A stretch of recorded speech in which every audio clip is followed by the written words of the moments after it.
You are now tuned in to the Public Enemies, aka the Spark Foundation, aka Black DX, aka the Authors of Paid in Full, aka Undisputed Era Force Ones, aka the High Conics. It feels good, it feels great. God. 17 times, man. I want y'all to get a good look at this. I want y'all to get a real good look at this. You feel me? Get a real good look at this. You feel me? The Winged Eagle Seagull is back in the building. You know what I'm saying? Maxing and relaxing, doing the dang thing. You feel me? What? Somebody, some round of applause for your man. I mean, come on. Somebody got to give it up for me. You know what I'm saying? We just watched the Royal Rumble. You feel me? We just watched the. Did you not watch the Rumble? Why you giving us the middle finger? You feel me? I know you seen the show. You feel me? Live tweet the show.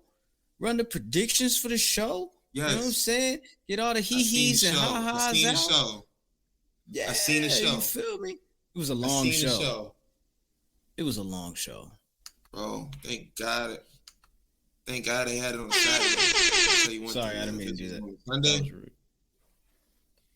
That was rude. I apologize. You the champ. You can do whatever you want. You can do whatever you want. You know what?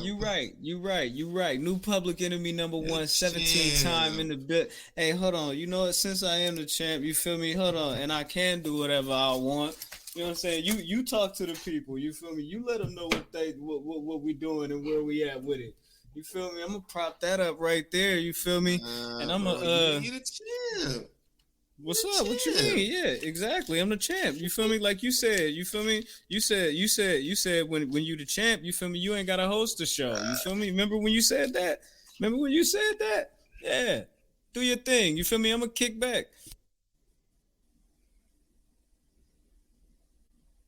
I know this Negro not just eating cereal on the show. Like, bro, we got an entire post show to do, and this man, right over here, hey, bro, you know, we're here for I'm not here for the ignorance, but he is, but I'm not. You see, I'm still caught. I had it there, man. It was right there. I said, ain't no way they're going to let Rhea Ripley win from the number one spot. I said, there's no way that's happening. And that is what costed me. My title. And it's okay. You know, we got predictions. We got predictions next week too for Vengeance Day. If I gotta get a cheap win there, I'll do it. I don't care. But congratulations to Graham right now. CJ he's not here right now, but he came in second place, or so he told us in the chat. You know what they say about second place? You're just the first loser. I'd rather be the second loser, because he could take some of the heat off me. But how'd you enjoy the show? I mean, the show was cool. It wasn't like nothing to like drive home about, to be honest. You know what I'm saying? It just, to be honest with you, like the way I felt like, because the crowd seemed to enjoy it, I enjoyed it. There were certain parts of the show that I felt like could have been executed a little bit better. You know what I'm saying? It didn't quite hit the mark, and we'll get into that. But I think overall they delivered a pretty solid Rumble. Yeah, like once you get past those, like the moments that everybody predicted and everything like that, people saying like they wanted this and they wanted that, and they wanted you know, The Rock to come back, and they wanted this person to come back. Once you got past those moments, and it was just really solid show for me. Like, there you go.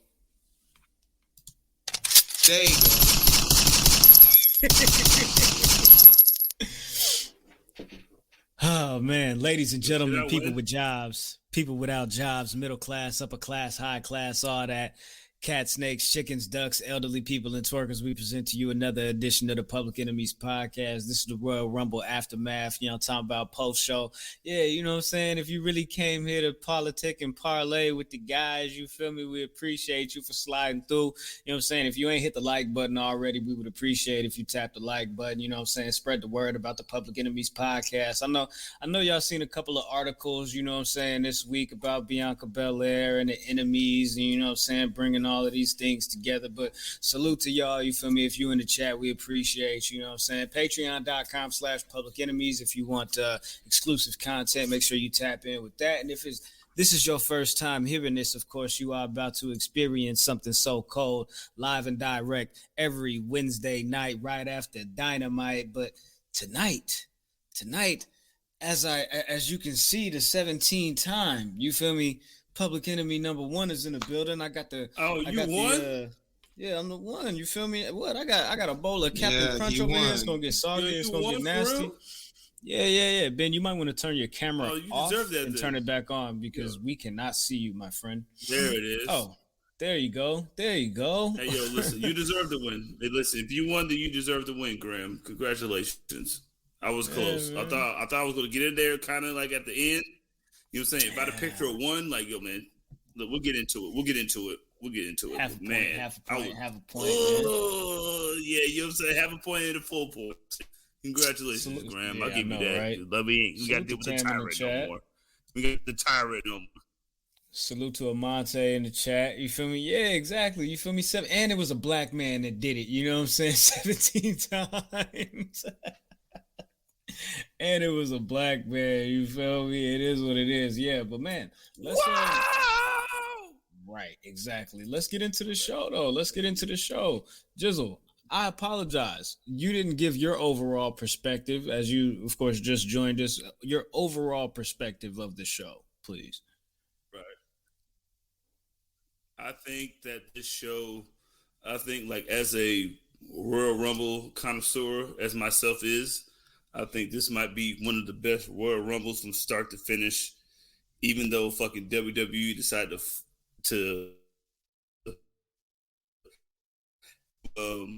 sponsorship and that, saying whatever, you know what I'm saying, put that in there, you know what I mean? But I think like the men's match was one of the best I ever seen. Like I think that from start to finish, that was one of the best Rumble matches, like Rumble events that I've ever seen in my entire life. You can debate your man, you can debate your grandmammy who has 3 strands of hair that she has to roll with rice. You can debate your sister who doesn't love you and loves me more than she loves you. Debate them all. That was one of the best Rumble events that I've ever seen, start to finish in my life. You could tell that man was Triple H was trying to book some stuff that he was like not trying to, like he knew that he was saying this is the last thing I got to do. So I appreciate it. It was fire, man. Let's get into the ism though. Let's get into the ism and let's kick it off, you know what I'm saying, how they kicked it off. And I guess we might as well start with the men's Rumble match. You know what I'm saying? They did the damn thing. This was over an hour of big action. You feel me? You know what I'm saying? Live and direct from the Alamo Dome. Hey, they started the show. They started to join off with the ring general from spot number uno. You know what I'm saying? You thought, my friend, you predicted that it was going to be you predicted it was going to be Sammy. You said Sammy was going to come in at number 1. Hey man, Tribal Chief put a stop to that. You know what I'm saying? Sometimes Tribal Chief, you got to put a stop to that. You know what I'm saying? Like, listen, Jizzle, you were supposed to win today. All right, you had 3 days off of work, and you don't deserve to win too. So listen, Sammy's gonna be with me, no matter what you say. So listen, we started off with my man Goon, and look, yo, man, Graham. Yes. I don't know how you can just book a Royal Rumble match to be amazing and then make the IC championship look even better than it's ever been in the last whatever years. That's like at the same time.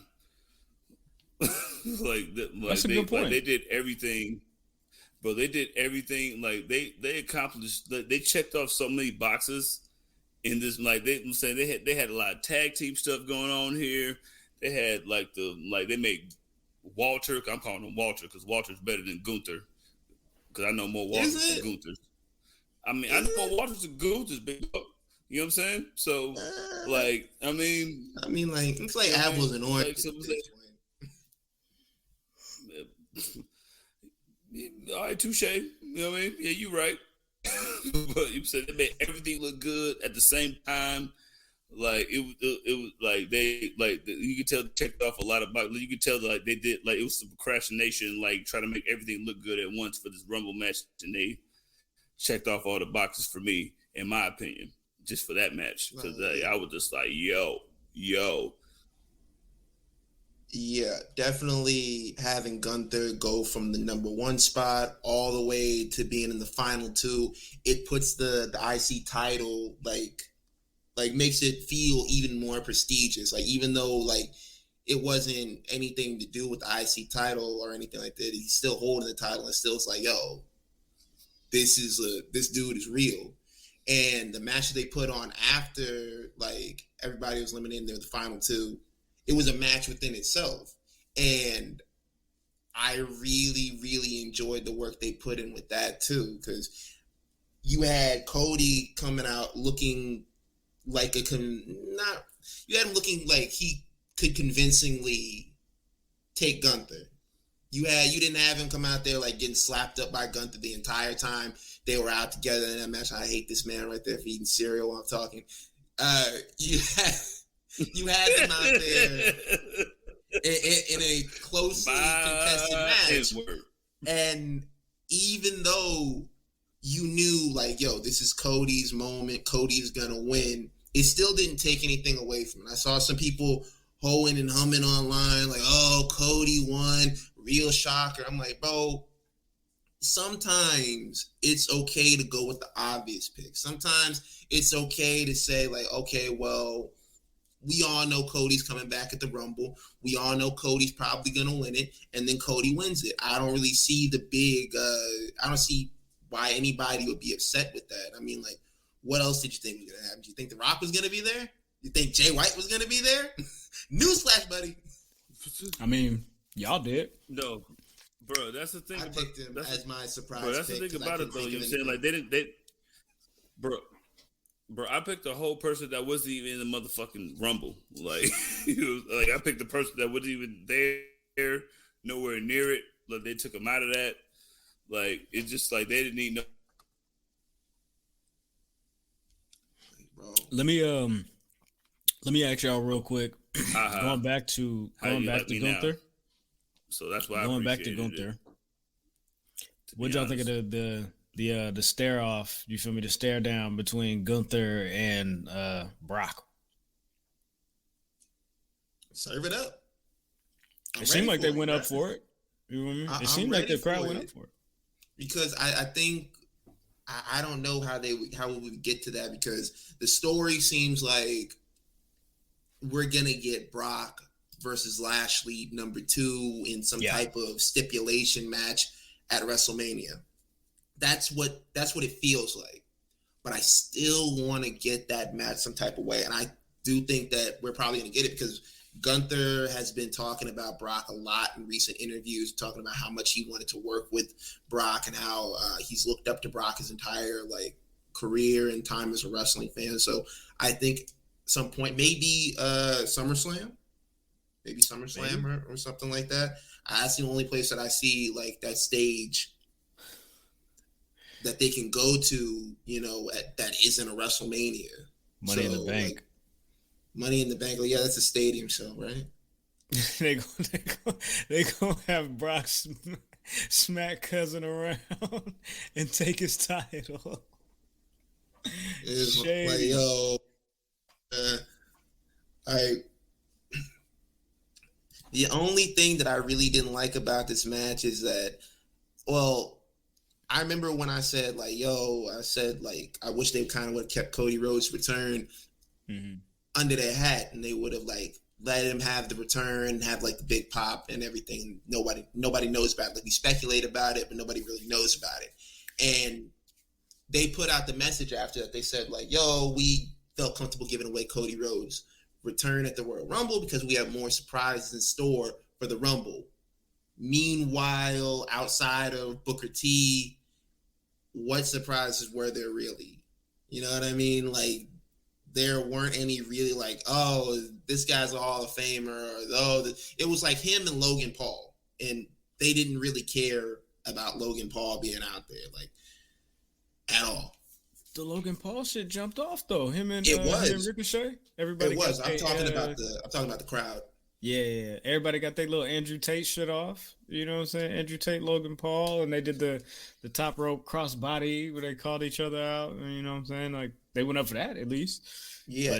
But I really don't like Logan Paul, but I can't fault him at knowing how to make moments when he's out there, because, you know, you have the match against Roman, and they had like the whole, like, the picture of them coming down, like Logan Paul coming down, Roman like looking up at him with the fist like clenched back, and this tonight, like, he knows how to make moments. Like, love him or hate him, he knows what he's doing. Mm-hmm. Josh says, the one negative I have is I hate how the number 30 spot went from this mythical challenge to we'll throw the winner there if we feel like it. Yeah, because that used to always be the thing. They were like, oh, it's the hardest thing to do is to win from the number 30 spot. Like, if you watched the Royal Rumble from, I think, before John Cena and The Undertaker were the only people to win from that spot for like years upon years. And that was always the thing they said in the little countdown videos that they do before the Rumble. They're like, this is the hardest spot to win from. Like, it's like the last spot. It seems like it would be the best spot, but, you know, only two people have won. And now it kind of feels like, okay, well, we'll throw it the number 30 spot and they can win the match. And it's like, it just doesn't feel as special anymore. Shout out to Mr. All Days Off. He brought up a good point. He said number 31 and number 1 won tonight. Big time. Yeah. Yo. Yeah, that's true. And he had the number 1 spot in both Rumble set new records. Yeah, again, given props to Gunther, he beat Rey Mysterio's record. Rey Mysterio's record. 1 hour, 11 minutes, and 35 seconds, I believe. So yeah, like he like I said, like they have like a lot of stock in Gunther, and like, why wouldn't they? Like, bro knows what he's doing.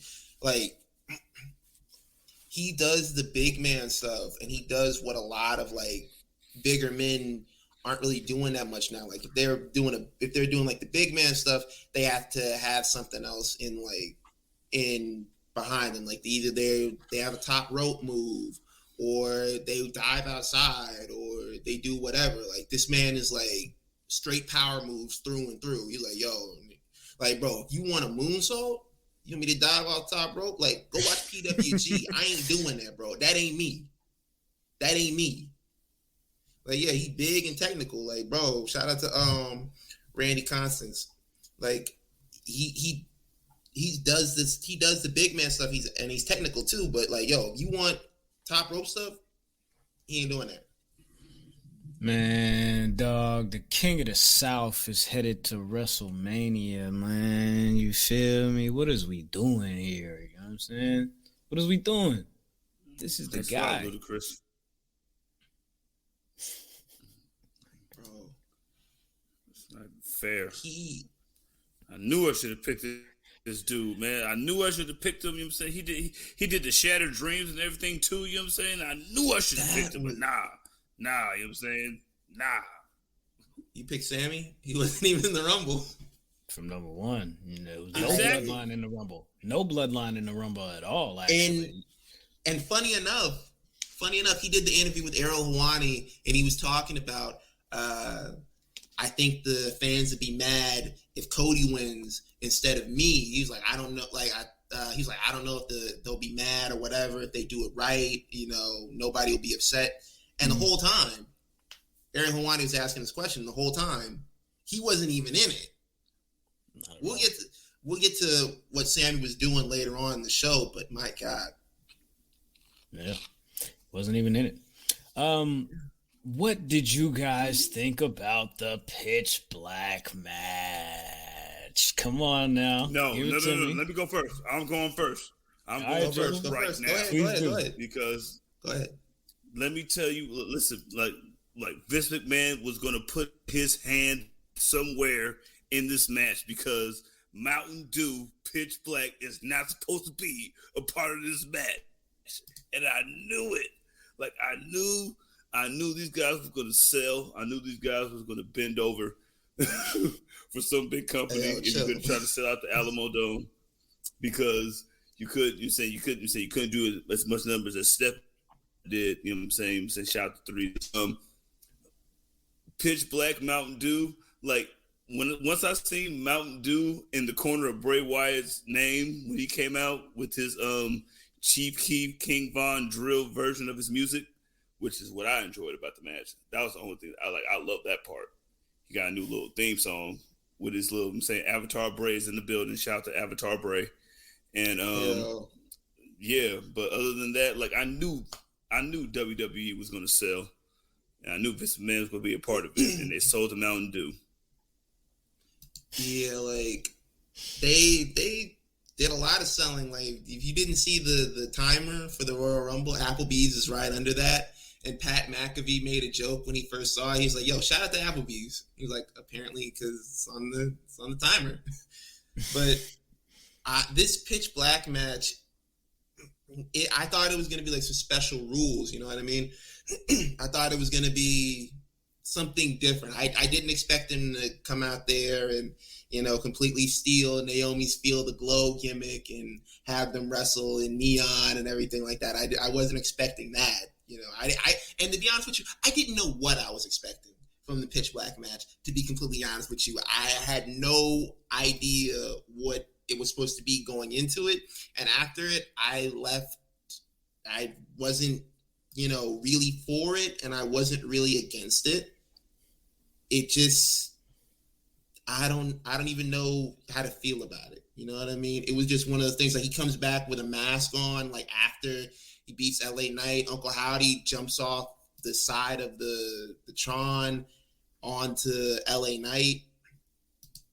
And like, even like, I got to give this whole thing to LA Knight because he completely carried this. He made me care about this match leading up to it. Not to say that Bray Wyatt didn't carry like his share of the build, but LA Knight, I was here for that. I was here for LA Knight, and I hope like after this, like they do something good with him.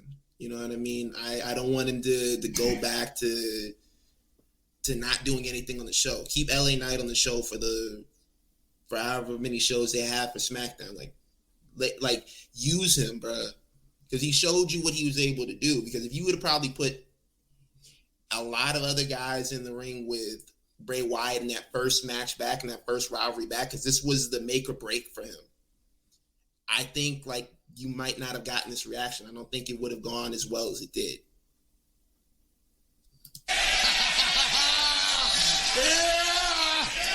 Somebody got one. Steven Nunez in the chat. There you go.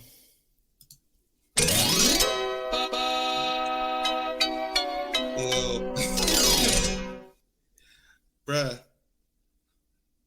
Yo, when they had Nunez says inject the Mountain Dew in my veins, I want neon blood. All right, bro.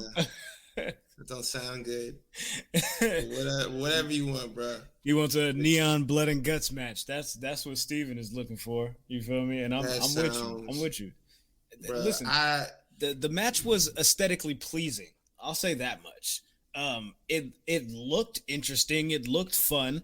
I saw somebody on the timeline say that it looked like some Nickelodeon shit. And you know what I thought about? I thought of how Nickelodeon does like the wild card weekend and all of that. You know what I'm saying? Yo, With that slime all in the end zone. You feel me? You kick a field goal, SpongeBob face pop up in the pylon, and it's like, all right, cool. I see what you're doing. You know what I'm saying? Bray Wyatt out here stealing money and stealing ideas from you know what I'm saying, from Nick Cannon. It's crazy. bruh. But get him at some Mountain Dew. I don't know. Why not? Like the my favorite thing about them, like having Mountain Dew incorporated into this, was the commercials that LA Knight did for this. He was like, you want me to do a commercial about Mountain Dew? He did like the whole little commercial inside of the promo for this match. And it was good. Like, bro, I don't know where we go with LA Knight after this. I don't know what we do with him after this, but I'd like to see him still be incorporated into the show. Obviously, you're not gonna. Well, I don't even know if it's obvious. I wouldn't put him back in that. I wouldn't put him back in the ring with Bray Wyatt. Nah, he got to take a couple of weeks off, and then they got to find a reset for him. Mr. All Days Off says in the chat, LA Knight as a babyface versus Karrion Kross is money. G Nation says, free LA Knight, dude got squashed by this overrated Bray Wyatt, Uncle Howdy nonsense. Yeah, it was a lot. It was definitely a lot. But the thing about LA Knight is he's a strong heel. Like this is why I said he was the perfect guy to put in the spot. You have him lose this match, he can recover from this. His character is strong enough where he can recover from this loss. And he can come back out and just, say whatever about Bray Wyatt and Uncle Howdy and just talk about how he was cheated and how the deck was stacked against him. You put a lot of other guys in there, they're not going to be able to, to regenerate themselves from this. Yeah. Let's go ahead and move forward because, like you already mentioned, you know what I'm saying, Uncle Howdy jumped off of the thing. It was weird, so it's got to be Shane McMahon, right? Of course. Gotta be. Bianca Belair defended the Raw Women's Championship against Alexa Bliss, and this match was pretty much an afterthought. Like nothing really happened here of note. Like they had the match, Bianca won, and then they did some spooky stuff on the Tron after. That whole thing, I think it was, we all expected Bianca Belair to win. We didn't really think I thought there might have been some goofy stuff in there. You know what I mean? I thought Uncle Howdy comes out, stands at the top of the entrance or whatever, and kind of tries to throw off Bianca, something like that. But I never thought the championship was at risk of Alexa Bliss getting it. So, I mean, it's another notch on Bianca Belair's her record, so I'll take that. But other than that, there was pretty much no progression storyline wise towards Alexa Bliss, or was there? Was there anything at the end of the match with the dark stuff? The thing just played on the Tron, and it was they do that every week. Yeah, it was it didn't say revel in what you are. I think it said do you think you're in control or something like that? Yeah, you're right. That did play at the end of it. But like I said, they do that every week. She's backstage and she'll see one of Bray Wyatt's symbols, or she just finishes a match and something will flash on the Tron or whatever. That wasn't really anything new. It's a little bit of progression, but really not much. I don't really think they wanted to do something with the Uncle Howdy stuff immediately after they just had the Pitch Black match. You know what I mean? Mm-hmm. Turtle says, is Alexa Bliss overrated in ring, or are we blaming the agents booking this match? I am going to go with what MIB says. They be booking Bianca trash, but she's good to make up for it. All of her feuds have been horrible. The material is lacking, but I mean, I feel like it's because of the talent that these things are able to kind of get over and maybe not necessarily get over, because a lot of people don't necessarily enjoy this. It just kind of feels like we're just kind of trucking along, fighting through it until the next interesting thing rolls around. But I don't necessarily think Alexa Bliss is overrated. I think I just think this isn't the right fit for her. This is like trying to fit a square peg into a round hole.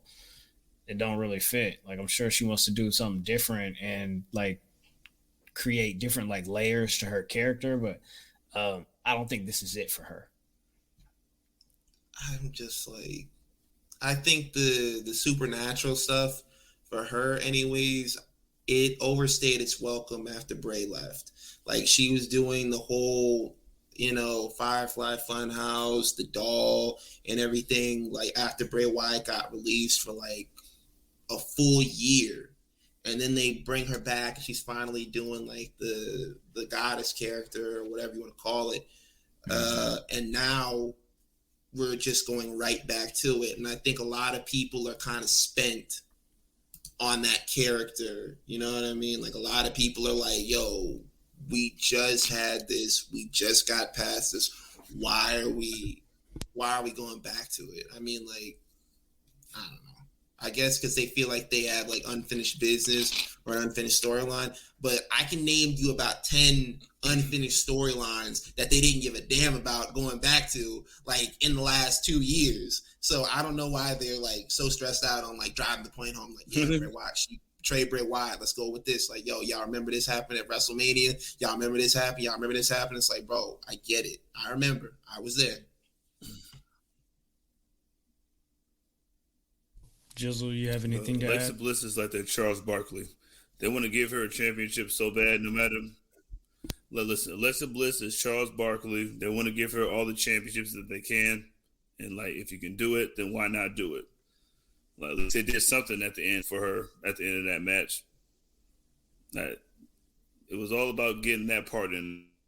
Like, as long as you don't get that part in there, it's all good. But like, they want to make her look as good as they possibly can while making it. She's gonna be around, y'all. Just like In-N-Out sauce, animal style fries. She ain't going nowhere. I don't mind her being around. That's not my thing. It's just that I don't want to see this. Like, Alexa Bliss, she's good on, the promos. She's good at carrying her character and everything like that. But I'm not trying to see this shit again, bro. Like, I thought we were done with it, and I was happy, and I was like, yo, finally past this. But now it's like, yo, here we go again. But I don't know, man. Do without Alexa Bliss, period. Yeah, they gotta. Damn, like that. I mean, I think they could find something for her. Let's talk about the women's Royal Rumble match. This match, in my opinion, was better than the men's Rumble match. We already talked about how the surprises were lacking in the men's Rumble, but this one had a couple of extra surprises, some good, some really bad. But honestly, man, you know what? And you know what? Let's start right there. Why don't we? Because people were highly upset. People were not happy at all with this return, and I don't know, my man's terrorizing. This is ain't looking good, bro. Ain't looking good, man. When I come in here, when I pull up to the show every Wednesday, and I got something to say about Triple H, everybody calling me a hater, Ben. Why you being a hater, Ben? Why you don't like Triple H, Ben? What is it that Triple H is doing that you're so against, Ben? And I'll tell you what, bruh. I'll tell you what. It's stuff like this, bro. Yo, hey, and not for nothing, like, I'm sitting in the living room when this is going on, because I was putting my kids to bed around this time. So I'm sitting in the living room. My daughter's like, can you read us a story? So I was like, let me read a quick story. I was like, I'll put this, put it down for a minute. My wife comes up the hall when this is happening, because she's not a Jax fan. She's like, did you see what happened? Did you see what happened? I'm like, bro, get away from me. I don't want to see what happened. Still a hater, yes, sir. All my life. She's not like most girls. I know. She's not like most girls. I understand. There we go, sis. There we go, sis, with the stars and all of that. Nah, get out of here, bro. Get out of here. Get out of here. Get out of here. Yeah, man. Nia Jax came back, spot number 3-0. And here's the thing. They botched her return. Somebody hit the button for the music before the countdown even hit 7.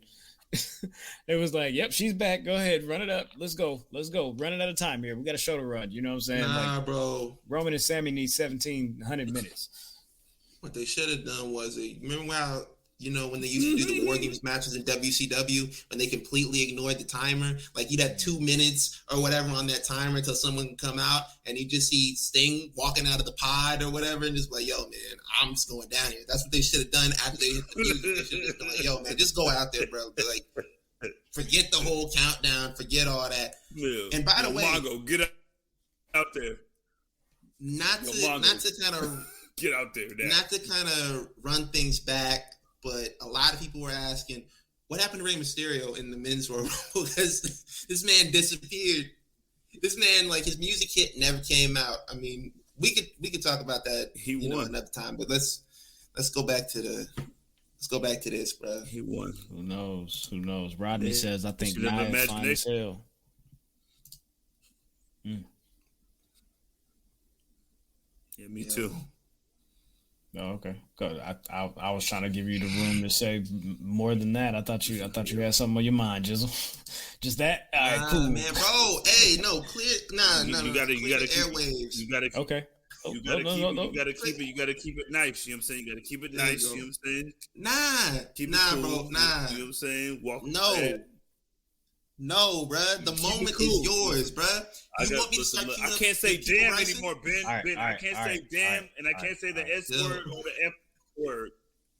Bro, hey, chill. Hey, yo, you want to start singing People Rising? Not like most girls.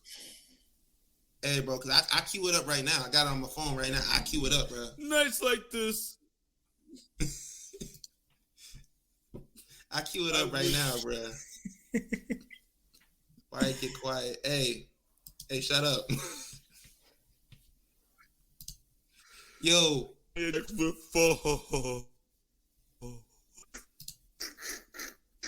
But, bro. All right. So check this out. Nia Jax wasn't the only person to return.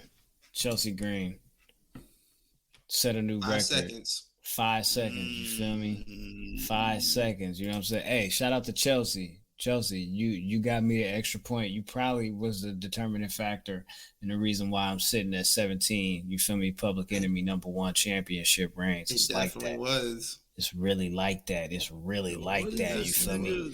Hey, doing right now.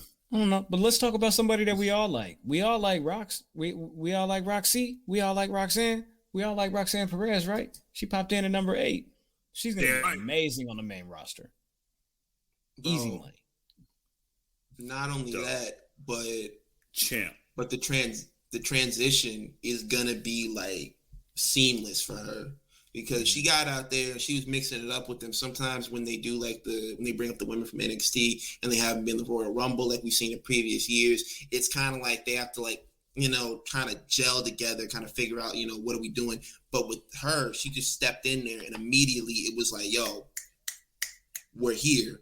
We're right here. She got up in there. She squared up with Bayley. And I don't remember how long she stayed in there, but the whole time she was in there, she looked like she belonged. Turtle says Michelle McCool got that taker push. Bro. I remember earlier on in the show. Earlier on in the show, they cut to the crowd. And they're like, yo, Michelle McCool's in the audience and everything. Like, they're like, yo, she's here, whatever. Because I think Pat McAfee is like, yo, she lives right down the road or something like that. And I was like, man. I was like, that's going to mess up one of my picks because I picked her as a surprise entrant. I was like, she's not going to be in there. I was like, I could just throw that away. And then the music hit. I was like, yo, we right here. I was here. Hot. I was so mad. Bro, she had been online on Twitter talking about that. You know, I didn't get the invite to be in the Royal Rumble because people were saying like, "Oh, I can't wait to see you in the Royal Rumble. I can't wait till you go out there and everything like that." She was like, "Nobody asked me to be in no damn Royal Rumble. Nobody told me about being in the Royal Rumble. I ain't gonna be in there." Shout out to Shy in the chat. Shy says, "What bothers me about wrestling is that a basically retired woman who is just at the show with her kids can hop in the ring and start eliminating younger wrestlers in their prime." She was faking. She was fake cooking in there, though. She was like she should sign a deal right now. Niggas saw Gronk do the same exact shit. Yeah, help us, nigga. Yo, Gronk did the same shit. You didn't say nothing about that shit. So I don't want to hear nothing about nothing. You know, saying she's a fucking legend. No matter whether you like it or not, bitch ass. You know, bro. That's what it is. All right? She's lit. Look, I checked my swing. All right? I checked my swing.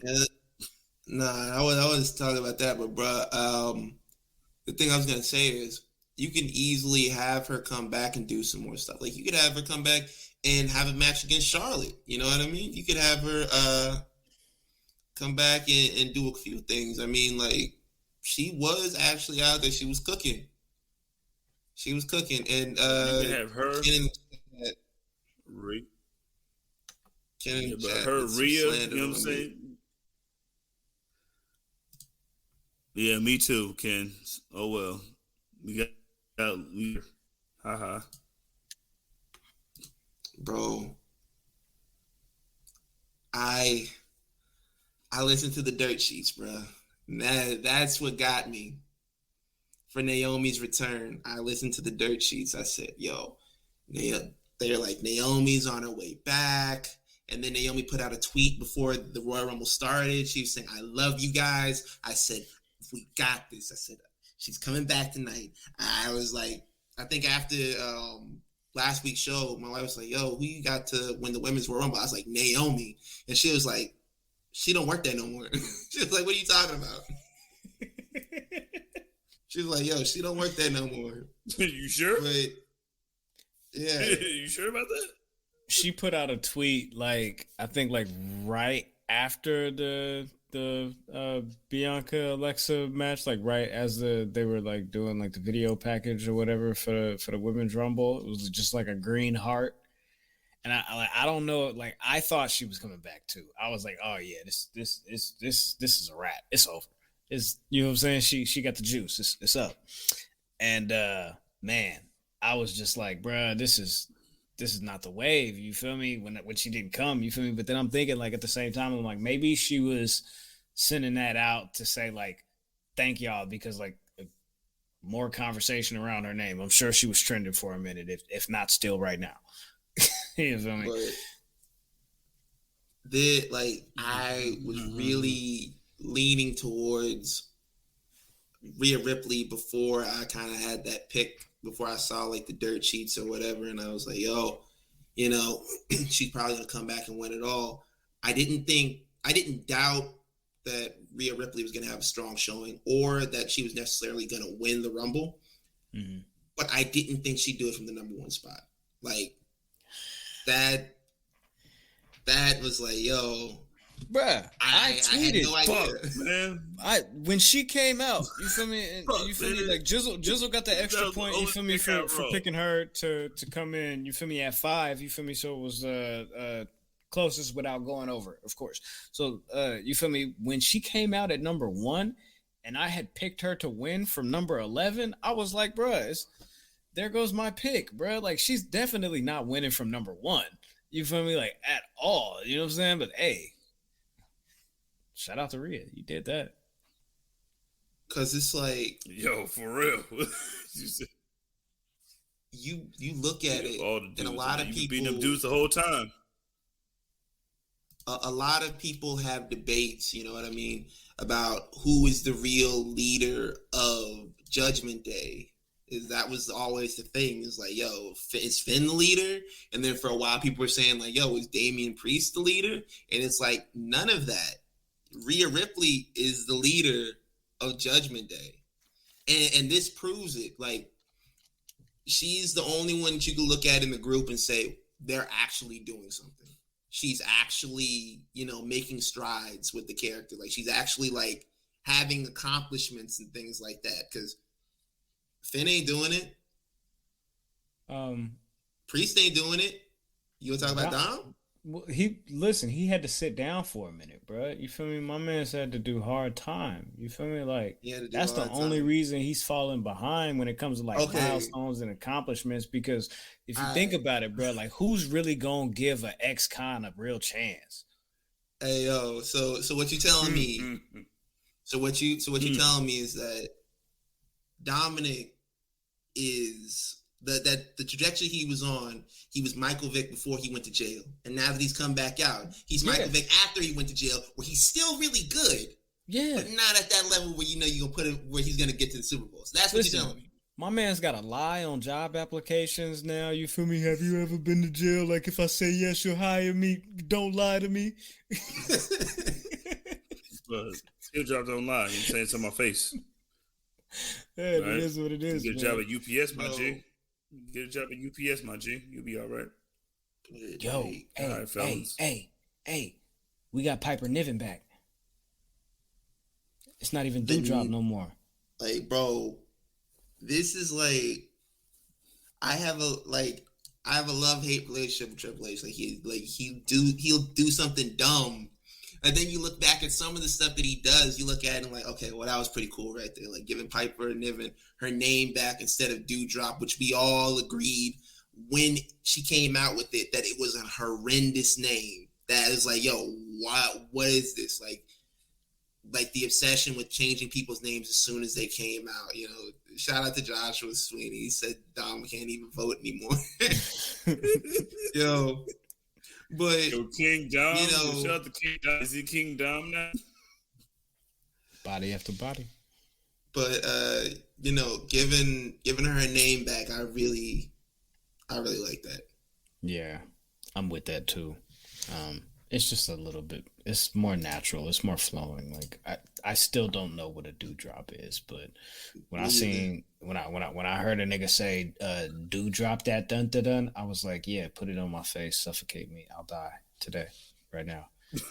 Oscar, let's talk about Oscar. You feel me? Hey, listen. Is that the only thing that's the only thing we got right? Listen, when Oscar came out and she moved that mask from her face, I said, I'm so happy Ben changed his pick from Oscar to Michelle McCool. And then Michelle McCool picked up anyway. She pulled up anyway. I was like, bro, what? I can't win. And then she got a bigger pop than Cody Rhodes. It was huge. Because you are absolutely right. People have been waiting, not weeks, not months, but years for her to do the dark Asuka character that she had been doing in Japan. Like people have been waiting for years for her to do this character. So I think that was the suspense that it built up. And I was just like, bro, I'm with it. Like she's going to be like this dark, doing this dark shit. I'm with it, bro. That's why. Mr. All Days Off with a Wire reference. Rhea is Snoop, Finn is Marlo, Priest is Chris, and Dom is Mike. This thing is hilarious. Yo. Dom is Mike. Dom is for sure not Mike. Dom is not killing Rhea at all. You know what I'm saying? Is that used to run around with the other dude. He ain't in that crew. What's wrong with you? He's cheese. That's who Dom is. Dom is cheese. That's hilarious. This was I really enjoyed the women's rumble. I'm gonna be honest with you. I really enjoyed the women's rumble. I even enjoyed Nia popping back up. I thought it was cool. I thought it was cool, and it got heat. And you know what I'm saying, they need people with actual heat. They also need people that can really work. Yeah. Go ahead. I like how 1 and 2 was the beginning and the end. That was my favorite part of it. I like how 1 and 2 was the beginning and the end of the women's, and the 1 and 30 was the beginning of the men's. You know what I'm saying? It was kind of like a little intergalactic that you can look into yourselves. You know what I'm saying? In the dirt sheets and stuff like that. But I enjoy that part. You know what I'm saying? Shout out to Liv. She got her little shine too. Yes, that is true. Liv also from the 2 spot lasted pretty much the whole lasted all the way to the end. She was the last person eliminated. Her and Rhea all the way through. Yep. The main event. Or you got? Oh wait, I'm sorry, guys. You guys want to talk about Hardy and performance? No, go ahead. Nah, bro, go on. No. I'm mad that Solo ain't come back out there and get his lick back, bro. That's the only thing I gotta say about Simone Hardy. Spike Hardy. That's what they should have did. Simone Man. Spike Hardy, like, dude. Roman Reigns defeated Kevin Owens in the main event of the Royal Rumble this year, 2023. This is the 3rd time, by the way. This is the 3rd time they've had a match at the Royal Rumble, and the 3rd time Roman Reigns is smoking a Kevin Owens pack. You know what I'm saying? So, yeah, like Joe Burrow. Like Joe Burrow. Not quite. So, how do we feel about this match? Yeah. The match itself, I felt like was pretty solid. They were taking the they were having like some hard hitting stuff. Kevin got to get off all his like high flying moves and stuff like that. Roman didn't move for I think he only moved out of the way for like one of them, so he was catching him the whole time. And I liked the match, but the stuff that happened towards the end of the match and after the match is the real kicker, because we get to the end of the match, we get a ref bump.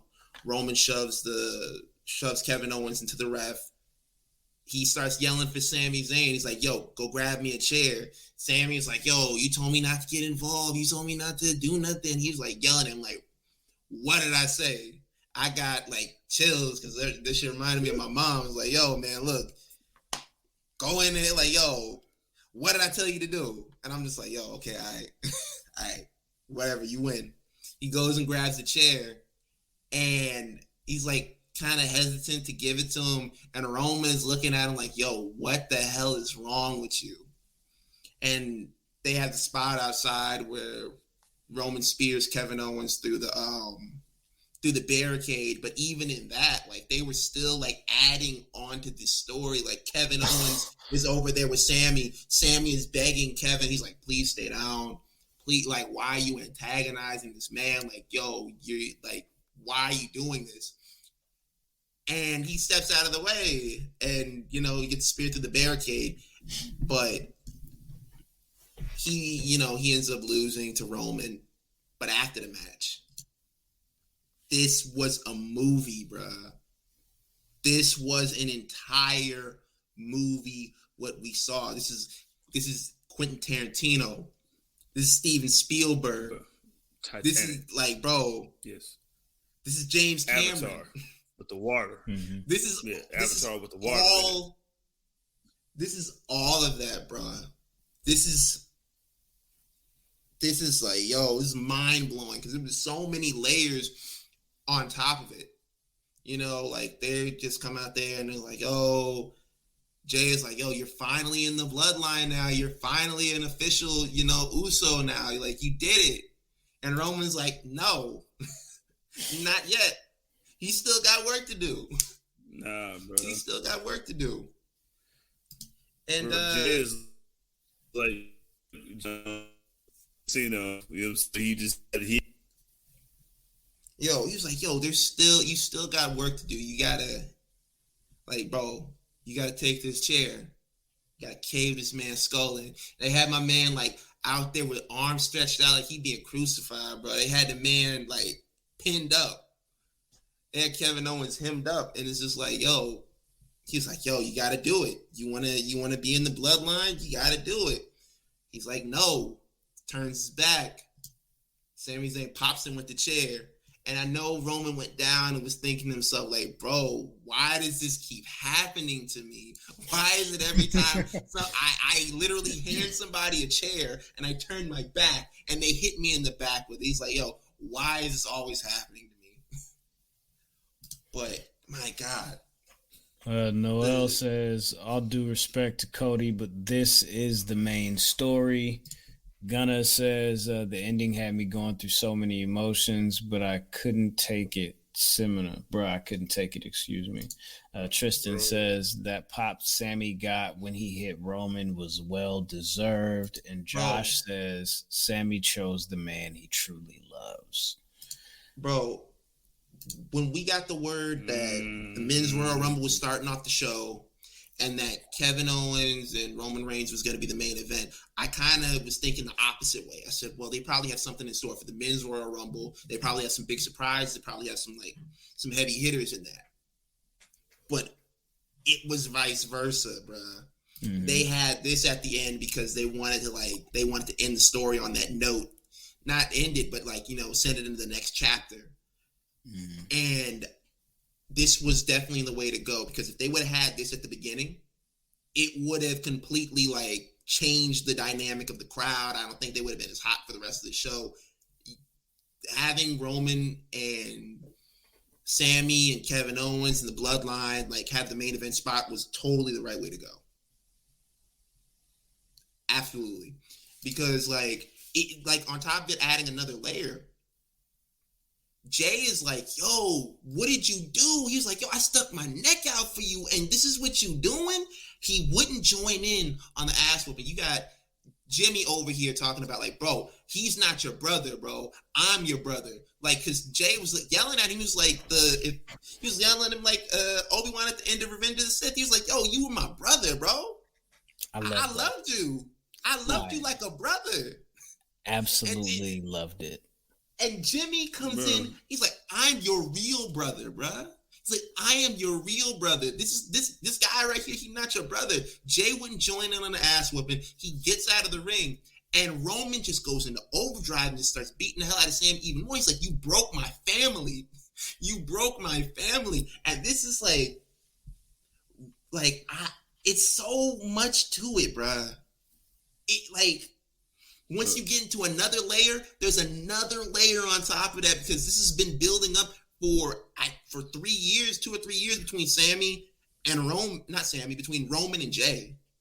Jay has been manipulated by Roman this entire time, and Roman comes out and says, you broke my family. Bro, your family was broken to begin with, and you broke them into the way that you want them to be. Nigga, you did that. Oh my God! It's the days of our lives right here, right? Don't you love it? Bro. Oh my God! Main event Jay, main event Jay is back, because he was he gets out of the ring. He's like, yo, I'm not doing this. I'm not doing this with y'all. And they continue with the beat down on Sammy, but my God. This was the way to go, and the crowd was raining down boos on Roman Reigns, and this is probably the most he's gotten booed since he's turned heel. They were chanting "fuck you, Roman," and it was deafening in there from the boos and everything. You couldn't Roman is yelling at the top of his lungs, and you can't hear him say a thing because the crowd is booing him. It was going in.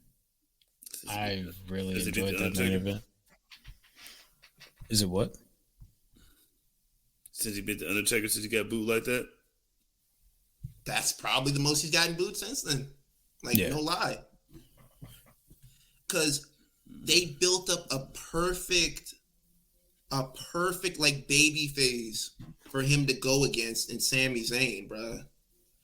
They were slowly building Sami Zayn as an in-house babyface, so that way when Roman turned on him, he can get all of the heat, because let's not lie to ourselves. Ever since Roman turned heel, flipped the switch, he's been loved by the audience. He's been loved by the online fans. It was night and day. He was babyface, they hated him. He was heel, they love him. And that was kind of the problem with Roman Reigns as a heel. And you kind of hear the rumblings like, yo, do we turn him babyface? What do we do with him? Now you don't have to have the conversation because like he's firmly heel. It's none of the cute winking at the crowd, saying stuff when you're doing your promos and everything like that. It's like, no, straight evil shit from now on. He needed this. It's here, bitch ass. It's like, bro, he could have stepped on a puppy and he still wouldn't have gotten as many boos as he did right then. Man, it's gonna stepped on a puppy is huge. This is big deal. Like this is how you tell a story, man. Like we knew the turn on Sammy was coming, but we all thought it was going to be the other way around. We thought it was going to be them like being like, okay, now we're tired of you, Sammy. Like, we're tired of you hanging around. We're tired of you riding our coattails. We're tired of you being here. And they turn on him. I did not see this coming that Sammy would actually turn on them. I was like, yo, again, shocked. Great show. Good main event. Actually, honestly, the main event was a little underwhelming. The story shit that they did after, that was really, really good. Brenton in the chat says Montreal Elimination Chamber will be Sammy's moment. Yeah. Josh says Roman needs to remember what Norman Osborn said. In spite of everything you've done, eventually they will hate you. Yo. Correct. Remember what Nelly said, I don't care. Yo. But like we had said that at the we were doing the show on Wednesday. We were like, Cody wins at the Rumble, Sammy wins in the Elimination Chamber. And I feel like that's the direction that we're gonna go from here. We'll see. We'll have to see. Split the belts up. Yeah, how do they do it? I think how they split the belts up is still like a really I don't know, like they really gotta like come up with something like that's creative or compelling. But I don't know, man. I don't really want to see Roman wrestle two matches. Just split them up. Do what I say. Listen. Tournament. Here you go. Like there you go. Yo, so what would you rank this show? Like if you had to give it from 1 to 10? 1 to 10, I'll give it a 7. The number that Cody should have came in on. Yo, he should have came in at 17. That would have put me over the top. What do you think? What do you think, Jizzle? Yeah, I'm gonna give it I'll give it an 8.5 just for saying my man Walter chopping everybody in the match saved it for me. You know what I'm saying? I'll take that for that. Okay, 7. I give it an 8. I'll give it an 8. Like the women's rumble saved it for me. Cody winning at the end, like I got pretty much, everything I wanted. I didn't really expect much out of storyline wise out of the Bianca Belair and Alexa Bliss match. But the main event is what really, not the main event itself, but like Graham said, the aftermath of the main event, the story that they told after. That's really the high point of the show for me. Like, I'm sorry to Cody. I'm sorry to Rhea Ripley and everything, that this was the moment that I came to see. This is the moment that was 8 months in the build, 8 months in the making. Shout out to in the club. Shout out to the frenemies in the chat. They are dropping their grades as well. What they would do. Looks like Black Space says definitely a 7. Drown Mill says I'll give it an 8. Mr. All Days Off says 6.5 out of 10. Tony says 9 out of 10. Gunner says 7.5 or 8. Okay. That's interesting. You know, hey, yo, Turtle said they're gonna drop Sammy and pick up Nia Jax on waivers. Oh, Oh man, I like it. That was funny. That was funny. Okay, so we doing that. That's what we looking like. Steven says 8 out of 10. Austin 8.3. That's a weird number. 8.9. Shout out to Fred. It might be my guy. He says that's an 8. You feel me? And TJ says 7.5. TJ also follows that up with, I don't see how Sammy can go for just the tag titles at this point. No. Well, yes, because Not at Mania. What do you mean? I can't see them. I can't see him and Kevin Owens going for the tag titles at WrestleMania anymore. Like this whole thing has outgrown that to me. Anyways, like I feel like it's never been about the title though. It's never been about titles, Sammy. It's never once been about the title. Though. It's never once been about any of the titles. Yeah, I get it, but it's like, yo, I have to get to him some type of way. Cool. Like, yo, so this man just murdered me. I'm with you on that. Now, what do you do with Kevin Owens at WrestleMania then? Kevin be in Sammy's corner. And just stand there? He just stand there, right? Because we gave both of these dudes like hefty bags to stick around here. So we got to get our money's worth. You gonna tell me at WrestleMania, after we just gave Kevin Owens this big bag and gave him the Stone Cold return match, the follow-up to that is him standing in Sami Zayn's corner? I don't know. This is too nice. They'll figure something out. 51,833 people at the Alamo Dome. You know what I'm saying? Like, you think that's not big enough? Like, come on, man. You fought Roman Reigns at the Alamo Dome at Royal Rumble. Bam. And then Sammy's getting him in Montreal at the home team, you feel me? And then Jimmy and Jay got to band together and figure out their brotherhood and all of that to go up against Sammy and Kevin, but the cracks are already forming, you feel me? And Jay's gonna falter, you feel me? Because I loved you like a brother, Oos. Bro, and then Jimmy was like, nigga, the reason why I even attacked this dude because like you told me that he was a sucker from begin with. You say, and I was like, nah. And you know what I'm saying? Like that's the layers, man. It's like an onion. It's like the blooming onion, them saying that Black Angus. You know what I mean? But like you can do the Black Angus bloodline blooming onion. Hey, oh my god, big ball of Black Angus blooming onion. Big baller, Black Angus bloodline blooming onion. Oh my god! Hey, listen, Jason Whitlock, you don't need to talk about the snacks, all right? But you gotta. Yeah. But damn, bro. Only way that you can make this, like, you gotta give Kevin Owens both the belts. All right, go ahead. Nah. They gotta win both. They gotta beat up Imperium and everybody and win both the belts if they're gonna make this work. I don't know, man. Since Graham said it, I kind of have to go with that. It does sound logical for them to give Sammy the title match in Montreal and then do the tag title match at WrestleMania. Think about it like this. It does make sense when you say it. It does make sense. Think about it like this. He got his balls back, right? You know what I'm saying? Now he you know what I'm saying? He got his manhood back and all of that. You feel me? The last 2.5 years, what has Sami Zayn been on? He's been through this whole conspiracy theory. He's been unkept. He's been unclean. You feel me? He's been like the dude is going nuts, right? You feel me? Remember there was like, oh no, something's kind of wrong with him. He did the whole documentary. That shit was amazing, by the way.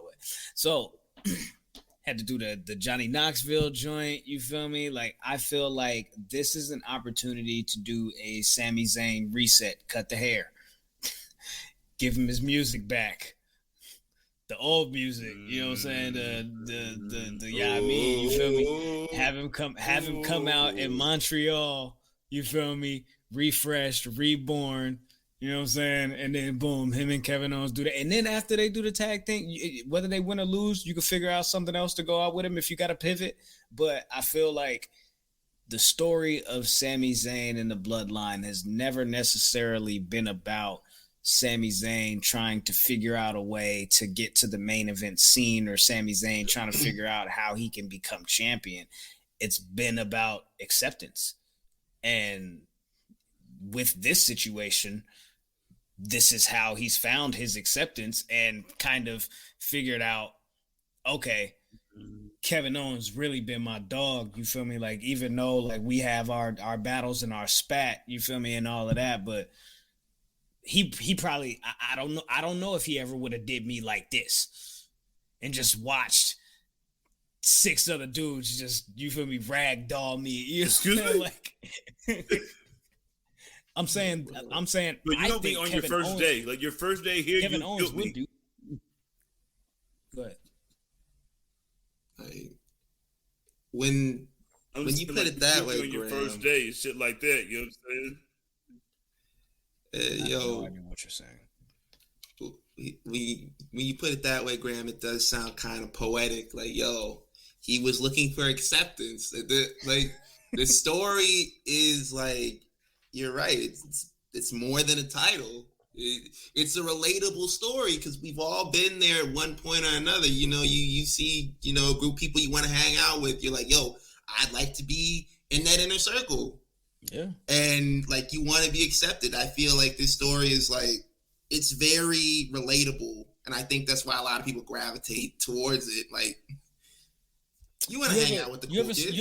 Exactly. That's what it is. That's what it is. You ever wanted to sit at the cool kids table? You ever seen one of those like those high school, you feel me, teenage movies, or like some, you feel me, like a Disney movie or whatever, where it's like, oh, you feel me, the nerd kid, you feel me, finally accepted by the cool kids and the jocks, you know what I'm saying? And really the only reason why he's kicking it with them, or the only reason why he's been accepted by them, is so they can boss him around, they can tell him to do stuff, they can send him to the store, they can have him roll backwards, you feel me, they can have him do all the homework. Disney movie? I'm just Yo, I must have missed this Disney Channel original movie, bro.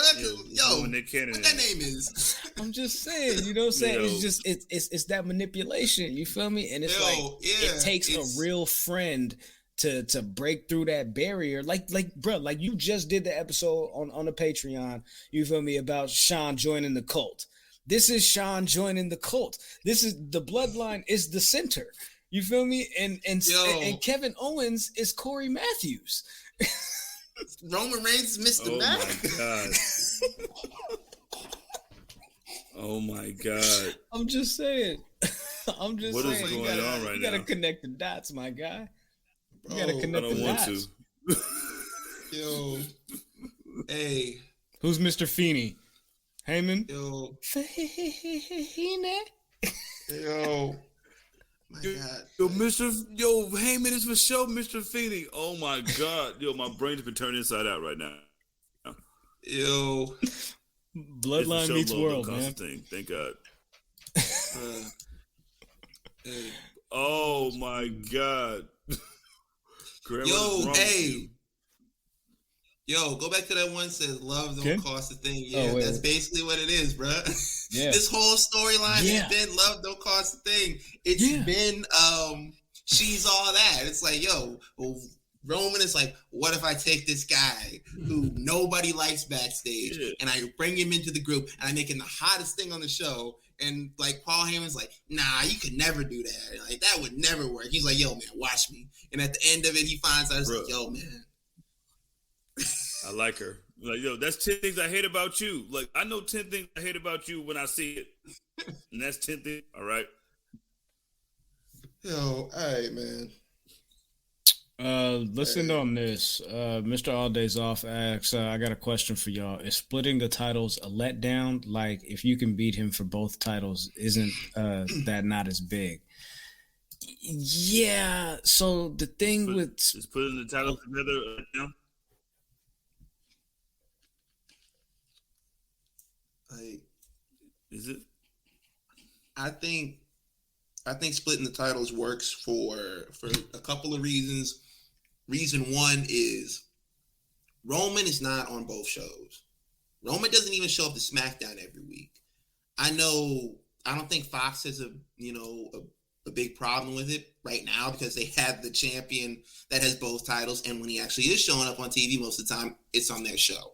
I don't think they have a big problem with it, but USA Network has kind of spoken up and said yo, we would like a world title to be featured weekly on our show. I think splitting up the titles is good for the outside, outside of this whole storyline stuff like that, because look how much money USA Network is paying for the distribution rights for Monday Night Raw. They're paying $1 billion. Imagine paying $1 billion, what is it, $500 million or $1 billion? It's I think it's half a billion. You're paying $500 million for a show with no champion. No, it's $1 billion. You're paying $1 billion. You got $1 billion from Fox and $1 billion from USA. Yo, you're paying $1 billion for a show with no champion in Saudi, and then on top of that, it opens up more avenues for more title for more storylines for the world title instead of having it revolve around Roman for both of them. I'm cool with them splitting up the titles. Yeah, I just don't want to have him wrestle 2 matches in one night. You feel me? Because it's I want the empire to crumble slowly. I want him to be you feel me? Damn, I lost one. You feel me? And hold on to the other title for dear life before he loses it. But that's just me. You feel me? WrestleMania is 60 something days away. So there's some kind of end game. You feel me? Whether that's the next act in this story or if this is finally the end point of this whole Bloodline tribal chief head of the table, and then Roman splits off into something else, or creates some type of new element to this character or what have you. But I don't know. I'm with it. I'm ready to see what Sami Zayn is gonna do going forward. SmackDown's gonna have a good rating this week because it's finna go up. It's definitely finna go up. Whatever Sami finna do, whatever Roman finna do, whatever Jay's finna do. I'm ready for all of it. And Triple H, you got to figure out what the hell you got to do to get Naomi back, bro. Stop playing with my emotions. Bro, this man, Bastard. showing up. This man is showing up to our house playing Feel the Glow interest music. Jay, bro, can you get out of here? I got to show up to work tomorrow. You know that? Bro. If I'm late, you gonna clock me in? I'm amazed. Yo, bro, hey, look. I'm amazed. I feel like Jay is the type of guy that just leaves his clock in, clock out card beside the time card and text somebody, tell them hey, bro, I'm gonna be 20 minutes behind. Go ahead and clock me in. Knock that out for me, player. Knock that out for me, player. Y'all got anything y'all want to say before we slide up out of here? Nah, I'm good. All right. Well, with that said, man, if you ain't doing it already, man, if you ain't done it already, you feel me? Make sure you hit that like button, hit that subscribe button, tap the bell for notifications. Pull up on us this upcoming Wednesday after Dynamite and every Wednesday after that, because we'll be here. You feel me? At the Enemies P3 on all social media platforms. That's Instagram, that's Twitter, that's TikTok, Facebook group, Discord. You feel me? All of that is yanking. Patreon.com/Public Enemies for exclusive content, bonus episodes, and all of that is on. You feel me? Yo. Thank you, bro. Thank you. Thank everybody for showing up, man. We appreciate y'all. And this was on a humble, we barely even promoted this. It was yo, we pulling up and y'all slid through. So we appreciate it, man. Follow me at Oh My God Graham, the new 17-time Public Enemy #1. These numbers are inflated. This time it's gonna be different. Y'all thought Ben was benevolent. Jared Jackson Jr. numbers. The gentleman is here. You feel me? I'm really finna show y'all how to Public Enemy #1 really gonna run things. You feel me? By actually not doing shit. I'm not doing anything. Oh my God. I'm gonna pull up on Wednesday and just kick my feet up. Right here. You know what I'm saying? And I'm gonna watch the show on Wednesday. You feel me? I'm gonna watch the show live. You feel me? I'm gonna be here, but I'm gonna be watching it on my second screen. You feel me? You remember how the WWE Network had the second screen experience? That's what it's gonna be like with me. You feel me? I'm gonna be sitting here watching y'all cook. You feel me? Yeah. Look at my guys. You feel me? Look at my capo. Look at my underboss. You feel me? Look at my dudes handling that. You feel me? Y'all Did you gonna call us underbosses?